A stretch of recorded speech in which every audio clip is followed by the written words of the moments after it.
இந்த கிளைமேட்டுக்கு ஏற்ற மாதிரி ஈவினிங் ஸ்நாக்ஸுக்கு நல்ல மொறு மொறுன்னு ஒரு மசாலா காரப்பொரி செய்யலாமா? இப்போ ஒரு கடாயில் கொஞ்சமாக தேங்காய் எண்ணெய் எடுத்துக்கோங்க. 1 டீஸ்பூன் அளவுக்கு கடுகும் உளுந்தும் சேர்த்துருங்க. கடுகு நல்லா பொரிஞ்சதுக்கப்புறமா கொஞ்சமாக கருவேப்பிலை சேர்த்துருங்க.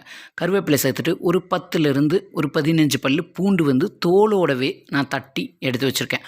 அந்த பூண்டையும் இதோட போட்டுட்டு அடுப்பை லோ ஃப்ளேம்லேயே வச்சுட்டு பூண்டு வந்து நல்ல கிறிஸ்பியாக வந்து வரணும். அது வரைய வேகட்டும். அதுக்கப்புறமா ஒரு 10 மோர் மிளகாய் எடுத்திருக்கேன். அந்த மோர் மிளகாயும் இதில் சேர்த்துட்டு மோர் மிளகாய் நல்லா ப்ரௌன் கலரில் நல்லா வந்து பொரிஞ்சு வரணும். மோர் மிளகாய் உங்ககிட்ட இல்லைன்னா வரமிளகாய் வந்து ஒரு 2லேருந்து 3 வரமிளகாய் சேர்த்துக்கோங்க.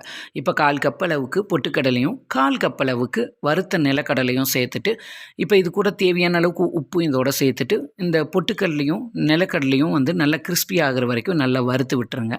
நல்லா வறுத்ததுக்கப்புறமா இது கூட ஒரு 1/4 டீஸ்பூன் அளவுக்கு மஞ்சள் தூள், 1/2 டீஸ்பூன் அளவுக்கு மிளகாய்த்தூள். நீங்கள் மிளகாய்த்தூள் வந்து உங்களுக்கு வேண்டாம்னு நினச்சிங்கன்னா பெப்பர் தூள் கூட நீங்கள் ஒரு 1/2 டீஸ்பூன் ஆட் பண்ணிக்கலாம்.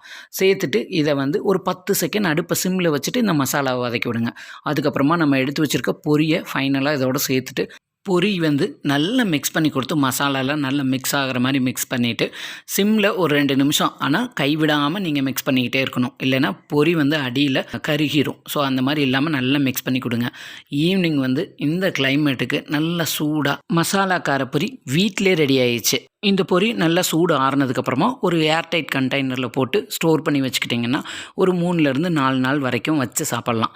கண்டிப்பாக இந்த ரெசிபியை நீங்களும் ட்ரை பண்ணி பாருங்கள். இந்த வீடியோ பிடிச்சிருந்தா உங்கள் ஃப்ரெண்ட்ஸ் அண்ட் ஃபேமிலிக்கு ஷேர் பண்ணி விடுங்க. இது அவங்களுக்கு ரொம்ப ரொம்ப யூஸ்ஃபுல்லாக இருக்கும். மறக்காமல் நம்ம சுபாஷ் டைம் சேனலை லைக் பண்ணி சப்ஸ்கிரைப் பண்ணிடுங்க.